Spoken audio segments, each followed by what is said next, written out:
Hi friends, interlocking bricks గురించి complete information అనేది ఈ వీడియోలో తెలుసుకుందాం. వీటి రేట్ ఎంత ఉంటుంది, వీటి తయారీ విధానం అనేది ఎలా చేస్తారు, అలాగే అందరూ చెప్తున్నట్టు ఇసుక అవసరం, సిమెంట్ అవసరం అస్సలు ఉండదా, వీటిని పునాదుల్లో కూడా వాడుకోవచ్చా, అలాగే నార్మల్ ఇటుకలకి వీటికి తేడా ఏంటి, ఇవి వాడుకుంటే ప్లాస్టింగ్ చేసుకోవచ్చా లేదా, అలాగే ఈ రాళ్ల గ్యాపుల్లో నుంచి నీళ్ళు అనేవి లోనకు వస్తాయా, ఈ గోడల్ని తోస్తే పడిపోతాయా, ఇలాంటి ఎన్నో విషయాలకి సమాధానం ఈ వీడియో అనేది పూర్తిగా చూడండి, మీకు క్లియర్ గా అయితే అర్థం అవుతుంది. ఓకే, వీడియో అయితే స్టార్ట్ చేసేద్దాం.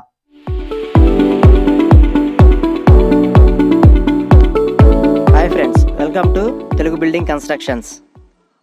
ఫ్రెండ్స్, ఈ ఇంటర్లాకింగ్ బ్రిక్స్ గురించి ఆల్రెడీ 1 year బ్యాకే మనం కొన్ని వీడియోస్ అయితే చేయడం జరిగింది అండి. ఎవరైనా చూడకపోతే కింద డిస్క్రిప్షన్ లో లింక్ అయితే ఇస్తాను, అక్కడి నుంచి చూసి తెలుసుకోండి.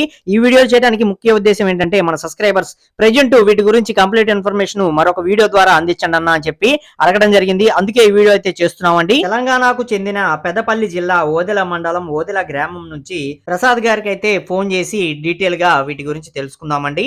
హలో ప్రసాద్ గారు. అన్నగారు నమస్కారం. నమస్తే అండి. ఏ సంగతులు ఎలా ఉన్నారు? అంతా క్షేమం అన్న. ఏమేనా? మీరందరు బాగున్నారన్నా? ఓకే అన్న. నా ఏం లేదు, కొంచెం మనకి ఇంటర్లాకింగ్ బ్రిక్స్ గురించి కొంత ఇన్ఫర్మేషన్ అనేది కావాలి. పర్వాలేదన్నా, అడగండి చెప్తా. ఓకే, ఏం లేదు, జనరల్ గా వీటి తయారీ విధానం ఎలా ఉంటుంది అంటే నాకు ఫుల్ ప్రాసెస్ కావాలి. ఏంటంటే మన సబ్స్క్రైబర్స్ చాలా మంది అయితే ఇంటర్లాకింగ్ బ్రిక్స్ గురించి వీడియో చేయమని అడుగుతున్నారు. అవునన్నా, ఇప్పుడే మన తెలుగు రాష్ట్రాలలో ఇప్పుడే వీటి మీద వస్తుంది. ఆల్రెడీ 1 year క్రితం కూడా మనం కొన్ని వీడియోస్ చేశాం గానీ కాబట్టి అంతగా రీచ్ అవ్వలేదులేండి. పర్వాలేదన్నా, చెప్తా. అదే వీటి తయారీ విధానం ఎలా ఉంటుంది ఒకసారి చెప్పండి. వీటికి మనకు కావాల్సింది ఇసుక, ఫ్లాష్, సిమెంట్. కొన్ని ప్లేసులలో ఇసుక దొరకక మనం 6 mm బేబీ జెల్ కూడా యూజ్ చేసుకొని వీటిని తయారు చేస్తాం. ఓకే, తర్వాత క్యూరింగ్ ప్రాసెస్. క్యూరింగ్ వచ్చి మనం తయారు చేసిన దగ్గర నుండి ఇవాళ తయారు చేసిన దాన్ని రేపు పొద్దున మనం నెట్టు కొడతాం. నెట్టు కొట్టిన తర్వాత 14 రోజులు దీన్ని క్యూరింగ్ చేస్తాం. వాటర్ పొద్దున ఒకసారి, సాయంకాలం ఒకసారి, రోజు 2 సార్లు మనం క్యూరింగ్ చేసుకుంటే 14 రోజుల తర్వాత దాన్ని అప్పుడు మార్కెట్ కు పంపించుకోవచ్చు. వీటి గురించి ఇన్ఫర్మేషన్ కోసం మీరు ఏ ఊర్లు తిరిగారన్నా? ఇవి మన దగ్గర తక్కువ ఉన్నాయి ప్లాంట్లు. అవునవును, చెన్నైలో ఎక్కువ కదా. చెన్నై, తమిళనాడు, కోయంబత్తూర్, కర్ణాటక అటు సైడ్ చాలా ఫేమస్ అయినాయి. అక్కడ ఎక్కడ చూసినా ఈ బ్రిక్స్ తోటే, ఈ మిషనరీలే ఎక్కువ ఉన్నాయి. అవునవును. అయితే వీటితోటి ఏంటంటే మెయిన్ మనకు లేబర్ ఛార్జ్ తక్కువ అవుతుంది. ఇల్లు కట్టుకోవడానికి గానీ, ప్రహారీ గోడలు కట్టుకోవడానికి గానీ.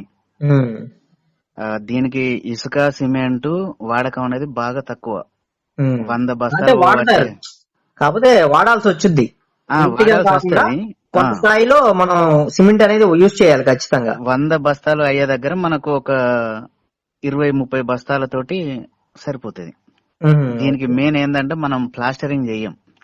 ప్లాస్టింగ్ అవసరం ఉండదు, మొత్తానికే ప్లాస్టరింగ్ అవసరం ఉండదు. కాబట్టి మనకు ఇసుక అనేది, సిమెంట్ అనేది, లేబర్ ఛార్జ్ అనేది ఈ విషయంలో చాలా తక్కువ అవుతుంది. మిగతాది అంతా సేమ్ ఉంటది. ఓకే ఓకేనా. అయితే చాలా మంది అడుగుతున్నారు, మనకి ప్లాస్టింగ్ అవసరం ఉండదు అంటున్నారు కదా, ఆ గ్యాపుల్లోకి వర్షం పడినప్పుడు నీళ్ళు ఏమైనా వస్తాయా అని చెప్పి అడుగుతున్నారు. రావు. మనం కాకపోతే ఆ గ్యాపులల్లా కొంత మాల్ పెట్టుకోవాల్సి ఉంటది. అదే పాయింటింగ్ అనేది పెట్టుకోవాలి. పాయింటింగ్ అనేది కంపల్సరిగా అవి మనం ఫిల్ చేసుకోవాలి. అంతేగాని పూర్తిగా సిమెంట్ వాడకం ఉండదు అనడానికి లేదు. కొంచెం లేదు, అలా లేదు, వాడాలి. సిమెంట్ వాడడం ఉంటది, కానీ తక్కువ మోతాదులో వాడుకుంటాం. ఓకే. ఇప్పుడు ఎక్కడ చూడు ఇసుక తోటి చాలా ప్రాబ్లం అవుతుంది, దొరకట్లేదు ఇసుక. అవునవును, దానికి సిమెంట్ కావాలంటే దొరుకుతుంది. రోబో శాండ్ వాడతారు కానీ అది కరెక్ట్ గా ఉండదు. మనకు సిమెంట్ కావాలంటే దొరుకుతుంది, లేబర్ కావాలంటే దొరుకుతారు, కానీ ఇసుక అనేది చాలా ప్రాబ్లం ఉన్నది ఇప్పుడు తెలంగాణ గానీ, ఆంధ్రప్రదేశ్ గానీ. అవునవునన్నా, గత 5 సంవత్సరాల నుంచి ఇసుక చాలా ప్రాబ్లం, చాలా ఇబ్బంది ఉన్నది. అందుకోసమే ఈ మిషనరీ పెట్టాలని ప్రత్యేకించి ఇప్పుడు తెలంగాణలో మనది 3వ మిషన్. ఫస్ట్ మిషన్ వచ్చేసి హైదరాబాద్ లో ఉన్నది, 2వది వరంగల్ లో ఉంది, ఇప్పుడు మనది 3వది. నేను ఇది బందర్ దగ్గర కూడా ఒకటి చూశాను. మన ఆంధ్రప్రదేశ్ లో బందర్ లో ఉన్నది, విజయవాడలో ఉన్నది, స్టార్ట్ చేస్తున్నాం అన్నారు. మరి గుంటూరులో ఉంది, చిత్తూరులో కూడా ఉన్నది. ఓకే, అంటే మొత్తం మీద విజయవాడకు పోయినా, బందర్ కు వెళ్ళిన, బందర్ లో కుమార్ రాజా వాళ్ళది ఉంటది, వాళ్ళది కూడా ఒక వీడియో ఉంది. అదే మొత్తం మీద ఒక 10 అంతకు మించి పెద్దగా లేవు. మన అవును, ఏపీ. వాస్తవం. ఇప్పుడు తెలంగాణలో మాత్రం ఒక 3 మిషనరీలు ఉన్నాయి. అదే అదే మనదచ్చి ఓదల మండలం, ఓదల గ్రామం, పెద్దపల్లి జిల్లా. త్వరలో ఇప్పుడు నెక్స్ట్ మంచిర్యాలలో కూడా ఓపెన్ చేస్తాను. ఓకే ఓకే అన్న, ఇప్పుడు ఈ బ్రిక్స్ తోటి మనకి ఇప్పుడు కింద పునాదులు ఉంటాయి కదా, పునాదుల్లో అవునన్నా. ఈ బ్రిక్స్ వాడతారా లేకపోతే అది వేరే బ్రిక్స్ యూజ్ చేయాలి వాటికి? దానికి కింద పునాదులకు ఈ బ్రిక్ పని చేయదు. అంటే పని చేస్తుంది, కాకపోతే ఇది అంత కాస్ట్ పెట్టి చేయడం ఎందుకు, దానికి ముద్దిటిగా ఉంటది, సాలిడ్ బ్లాక్స్. అవును, ఆ రాయి తోటి మనకు నీట్ గా ఉంటది.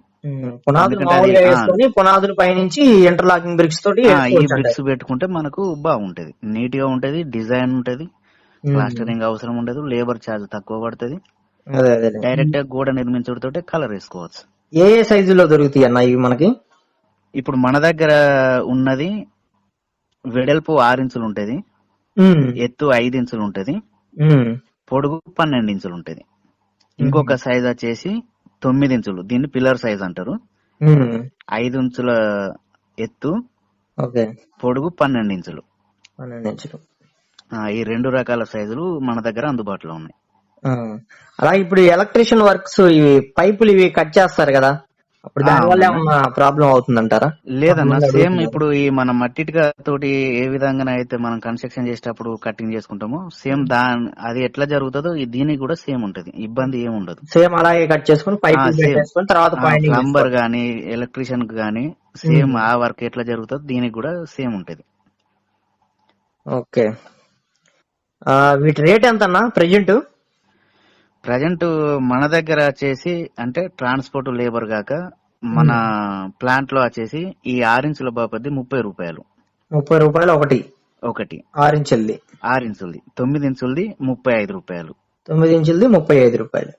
ఇక ట్రాన్స్పోర్ట్ అంటే కొందరు దగ్గర ఉంటది, కొందరు దూరం, అంటే కిలోమీటర్లను బట్టి మనం ట్రాన్స్పోర్ట్ ని బట్టి లేబర్ ఎక్కువ ఛార్జ్ తీసుకుంటారు. సపోజ్ ఒక నార్మల్ హౌస్ కట్టుకోవడానికి ఒక 12 లక్షలు అయింది అనుకోండి, ఈ బ్రిక్స్ వాడి మనం ఇల్లు కట్టుకుంటే సుమారు ఎంత డిఫరెన్స్ వస్తుంది మనకి? 3.5 నుండి 4 లక్షలు ఈజీగా డిఫరెంట్ ఉంటది అన్న.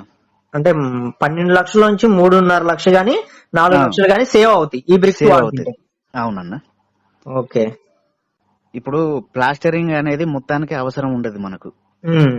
ఒక ట్రాక్టర్ ఇసుక చేసి మన దగ్గర 3,000 నుండి 5,000 నడుస్తుంది. ఆ ఇసుక అనేది తప్పుతుంది, వాటిలో సిమెంట్, ఇప్పుడు అది మిక్స్ చేయడానికి లేబరు, మళ్ళీ మేస్త్రి, ఆ ఒక్క గోడను 2 సార్లు ప్లాస్టరింగ్ చేయాల్సి వస్తుంది. అదే చాలా మంది ఏంటంటే అసలు సిమెంట్ అవసరం ఉండదు, ఇసుక అవసరం ఉండదు, కొత్త రకం బ్రిక్స్ అని చెప్పేసి ఇలా చెప్తా ఉన్నారు. కాకపోతే ఏంటంటే కిటికీల దగ్గర, దర్వాజాల దగ్గర మనకు ఖచ్చితంగా ఇసుక సిమెంట్ అవసరమే అన్న, అవసరం అవుతాయి. కావాల్సి వస్తుంది అన్న. అవునవును. అలాగే బ్రిక్ మీద బ్రిక్ పెట్టుకుంటా వచ్చేటప్పుడు కూడా సిమెంట్ వేస్తున్నారు కదా. సిమెంట్ అనేది ఒక్క లోట సిమెంట్ కు, అంటే మామూలుగా మనం మగ్గు ఉంటది కదన్నా, మనం వాడుకునేది వాటర్, ఆ ఒక్క లోట సిమెంట్ కి 10 లోటల నీళ్లు ఒక బకెట్ లో పోసి దాన్ని కలుపుకొని ఆ కేవలం వండు మాత్రమే పోయాలి. వండు పోసి ఒకదాని మీద ఒకటి పెడితే అది మనం ఫెవికల్ పెట్టినట్టుగా అది అటే ఫిక్స్ అవుతుంది, ఫిక్స్ అయిపోద్ది, గట్టిగా ఉంటది.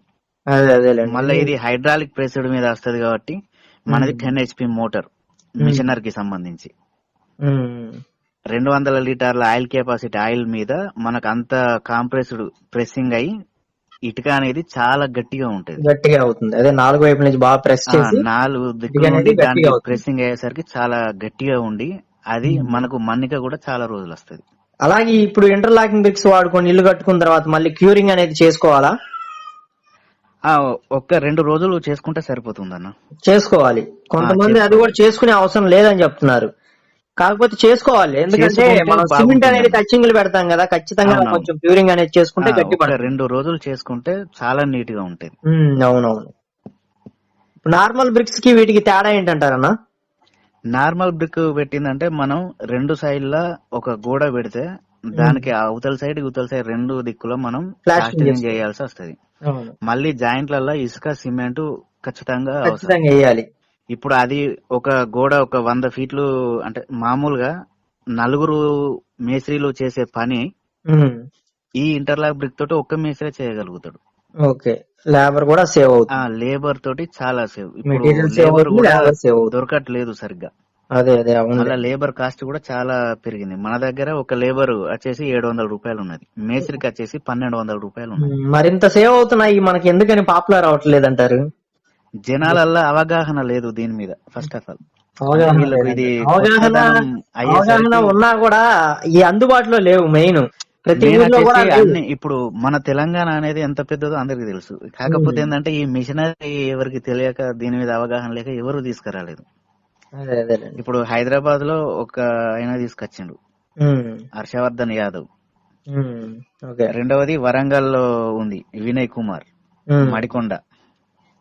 ఇప్పుడు మూడవది పెద్దపల్లి జిల్లాలో మనది. ఓకే, ఇవి అన్ని మళ్ళా ట్రాన్స్పోర్ట్ ఎక్కువ అయ్యేసరికి జనాలు ముందుకు రావట్లేదు. అన్ని ప్లేసులలో ఉండి ఇప్పుడు మనం 20 కిలోమీటర్ల వరకు ఇచ్చుడంటే వాళ్ళకు కూడా ట్రాన్స్పోర్ట్ తగ్గుతుంది, మనకు తగ్గుతుంది. ప్రతి ఊర్లో కూడా అలాంటి పెడితే ఇక్కడ నుండి వేరే వేరే విలేజ్లకు దూరం పంపించడం అంటే ట్రాన్స్పోర్ట్ ఛార్జ్ అనేది అదనం పడేసరికి జనాలు ముందుకు రావట్లేదు. ఓన్లీ సిటీలలో మాత్రమే ఇవి అందుబాటులో ఉన్నాయి. ఓకే ఓకే అన్న, సరే అన్న, నేనైతే ఇవి ఇప్పుడు ఒక చిన్న వీడియో చేస్తున్నాలే, దానిలో మీ నంబర్ ఇస్తాను.